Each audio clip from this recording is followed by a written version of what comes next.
the first to know. Nsem-Pii TV. Eja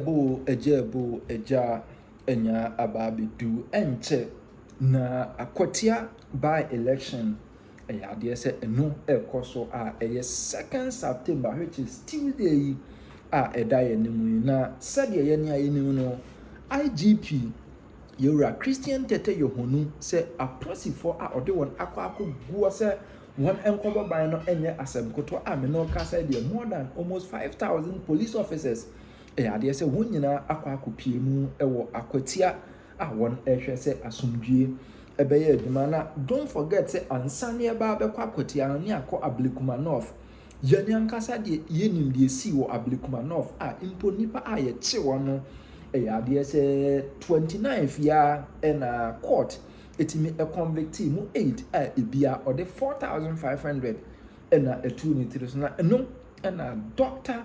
Bernard Okoe edena no atumbi na ode yenko tie. Elections are as a result of deaths and all that. These things do happen. So, you know, I think the NDC made a lot of meat or case out of this 2/3 thing and created the impression that something big was about to happen with the 2/3. So come on, majority is not enough. Let's push hard. And even some thought that they could change the constitution and some entrenched amendments. So far, you will see very soon. So far, the 2/3 is been on paper. By the way, I think to do before we knew the issues. Some of the issues that went against us: cost of living, the economy. We also had strong points like, the free SHS, quality of education, free TVET. The point I'm trying to make is that in every election, there are things that play out, what usually the citizens will look out for. Even with the burden of the economy on us, we were able to win Aquatia narrowly. The NDC contested it in court that we didn't win the elections. After all the legal gymnastics, the gentleman was more or less confirmed as the MP for the Aquatia constituency. Was it confirmed? But the Supreme Court, yes.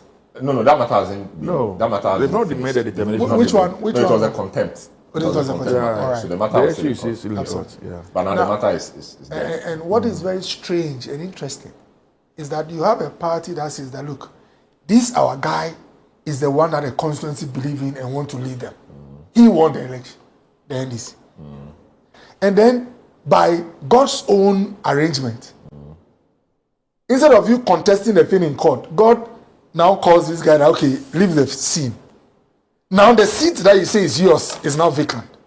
And then this party that says that we want this seat, they now go for primaries and take out the one they were arguing in court was a favorite of the constituency and bring the lawyer that was fighting the case. The lawyer was not on the ballot. Maybe they found the lawyer to be better. Every election zero. The time they were arguing in court, they were not telling the judges that this lawyer... The lawyer didn't contest the election. No, but my point is that whatever arguments were being made was to the effect that he is the one that the people, the overwhelming majority, had confidence in.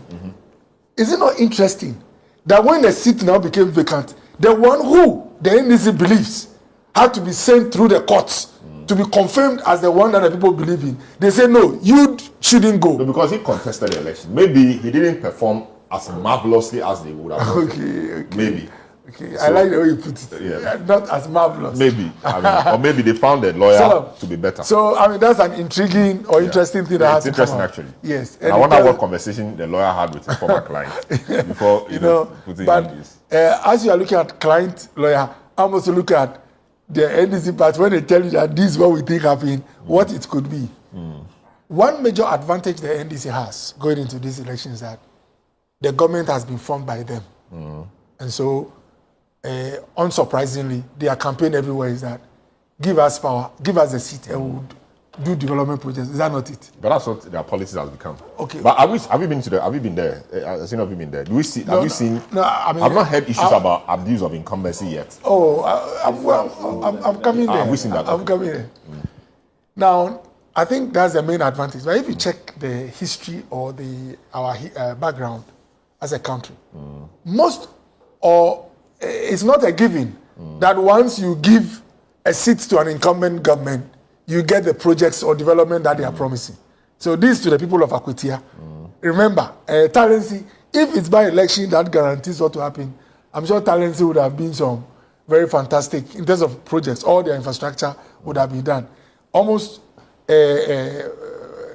most of the constituents that went through by elections, they didn't really get the expected developments that were promised by the incumbent. So that's by the way.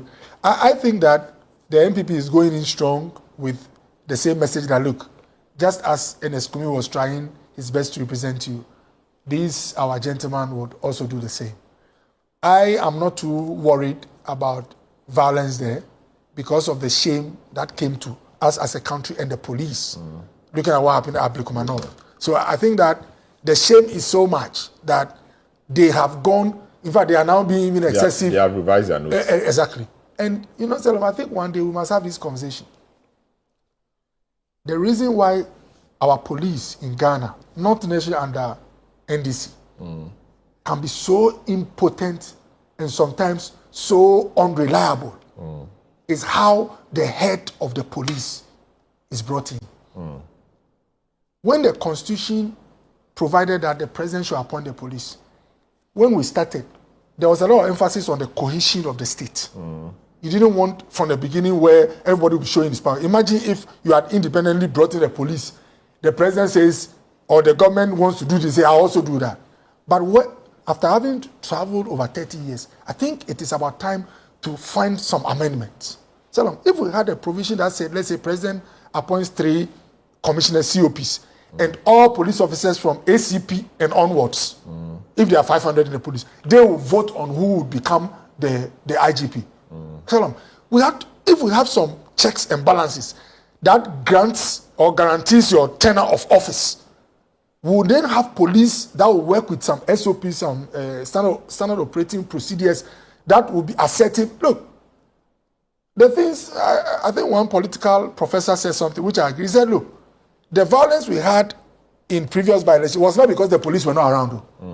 They were around, but they appeared either impotent or helpless.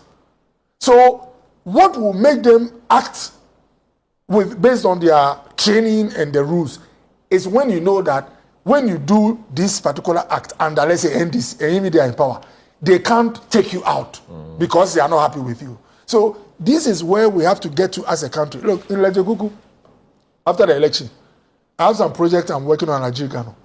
NDC assemblymen, 2 gentlemen, led tax. They went there, broke doors, ransacked some of my items, and did a picture that I've stolen.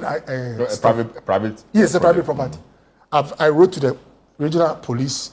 I presented myself 3 occasions, waited at the one Kabu Saint, the assemblyman, some electoral area guy, and one other gentleman.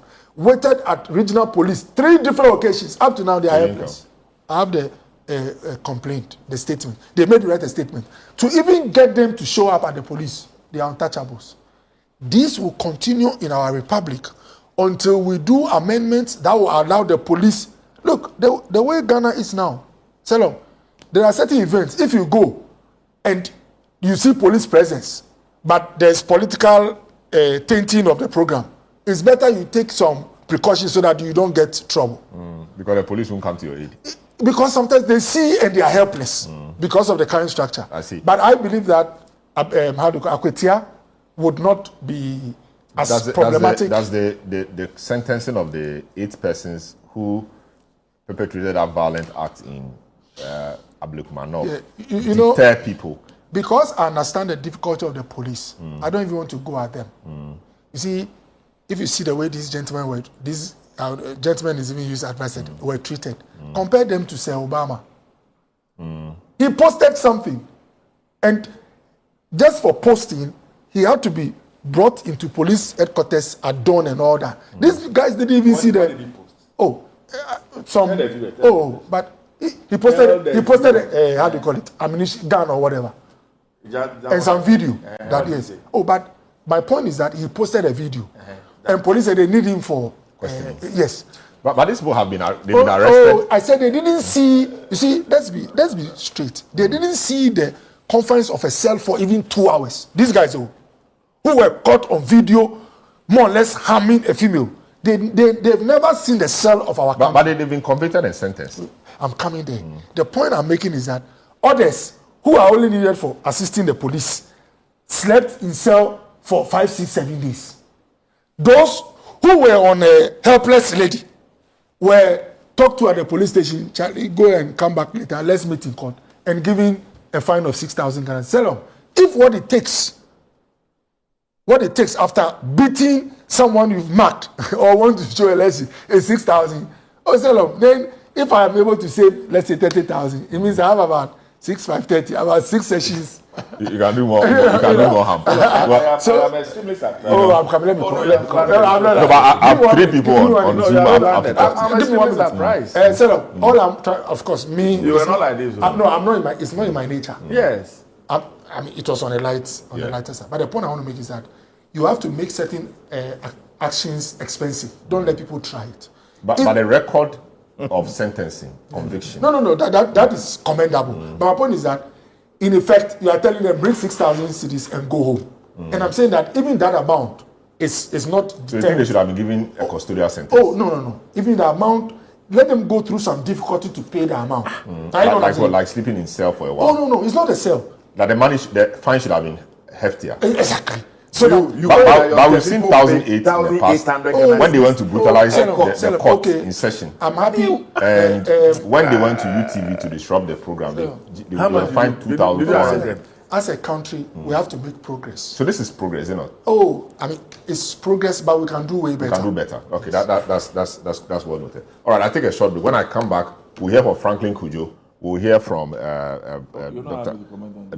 Aquada, and then we will also hear from Michael Donina Mensah. Don't go away.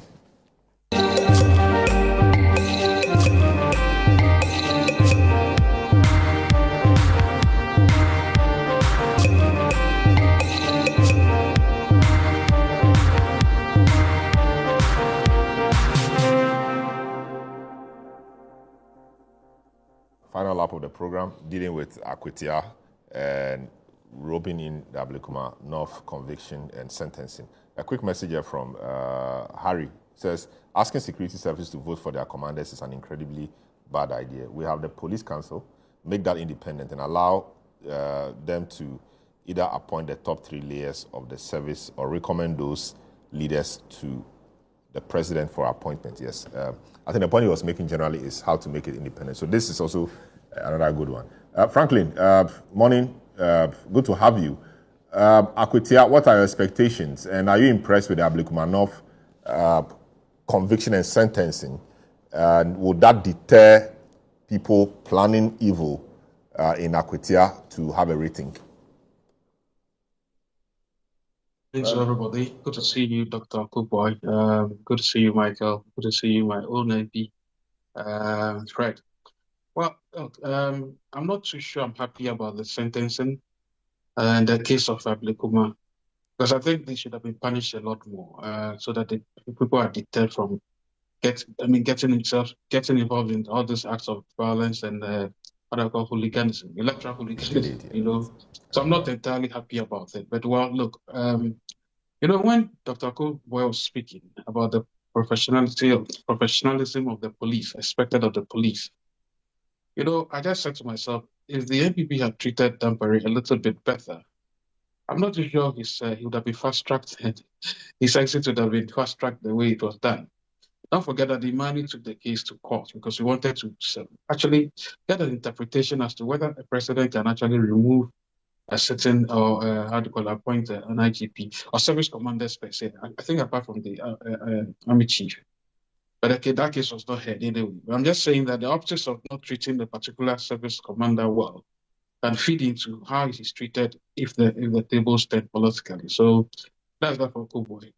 Well, look, Aquatia, by the way, I think I hold the view that Professor Prempeh shared, HKP Prempeh of CDD. That look, we need to get to that point where if a particular party loses a candidate, during the term of a government, I think the best thing to do is to just field the candidate and then we move on instead of wasting all this money, raising all these pressure for ourselves tension and all of that for the country. I don't think it's fair. I mean, to think that you're hearing that about 5,000 service people are going to Aquatia, is it a war zone? I'm just wondering. Is it really 5,000 Salon? Is it 5,000? That's quite strange, really, to think that 5,000 men have to police a by-election. I don't think we are going to kill people there. They don't want to take anything for granted. That's what they are doing. I understand, but then, well, maybe in the entire country then must have many soldiers during the main elections. You don't know what we should be doing. Even when you have no soldiers, you are disenfranchised. Look at what happened to South. So you can imagine these kinds of things happening today. I don't think it speaks well for our democracy. And I understand what Fred said, that look, if anything goes negative in this by-election, that would be the tagline for the Ghanaian political scene for some time until the next election. Which is why I suspect that the party should have probably just accepted. And I think the NPP brought the idea that, look, we will contest Tamale, is it Tamale North or Tamale Central? Central, in honor of the fallen hero, but then also you don't contest here. Well, some people say it was hypocritical because they knew they were going to lose anyway. I mean, that Tamale Central. I think they did it in all honesty, and I think that it spoke to the point that, look, if you are a subsisting party, and in this case, the NDC has so many parliamentarians, I don't know what they need another MP for, you know. But well, they'll say that it's elections, and they want to show their verve, they want to show how ready they are for the next election. Fred, you can't always be in an electoral mode after an election. You always have to think about the country in a way, you know. So I'm not buying your argument that it's also a test of the NDC's resolve to see how they'll prepare for the main election. But anyway, look, I expected the NPP to also show up a candidate who probably, I don't know the candidate that well, and I don't know what if he won, his addition to Parliament's growth would have been. I mean, that would be the basis of which I would make some of this assessment anyway, because I think somehow if you have a candidate who has that, you know, that can make the mighty feel a bit more maturity feel in terms of their voice, then you are going somewhere. But I don't know the candidate, so I can't tell. But whatever it is, it's just an election. It's just a by-election. And I don't see why we want to kill ourselves and then arm ourselves to the teeth. Very well. It's just a by-election. Right? Very well. Great. But on a lighter note, Fred says you owe him a borehole. That's your constituency. So just take note. That's preparing to us. All right. Fred, we are meeting shortly. Okay. You know that I'm not running away. We are the one running away. That's fine. All right. So let me speak to Michael Donyina Mensah. Just 2 minutes. He's executive director for the Center for Public Opinion and Awareness. And what signals are you picking on the ground? Are we going into this election confident that there will be no security breaches, that people are aware of the choices they are making, etc.? Just 2 minutes. I can't trust that, and I have no confidence in such a statement. I think that I agree with Bright that Aquatia is a test case because we heard of Ayawaso, we heard of Ablekuma, and the politicians, you know, each blaming each other. And this one will be a test case because if they really want to nip in the bud issues of hooliganism during elections, then this will be the real test case to see if the politicians are learning a lesson. I believe that we have these issues just because the politicians are refusing to be disciplined because there are laws. The electoral laws covers how elections are run, even 24 hours before elections. All campaigning must stop. You know, if you have nothing doing at the polling station, you don't have to loiter about, you know. But the politicians create the problem and they expect the police to come solve it. Just imagine we have like 5,500 policemen being reportedly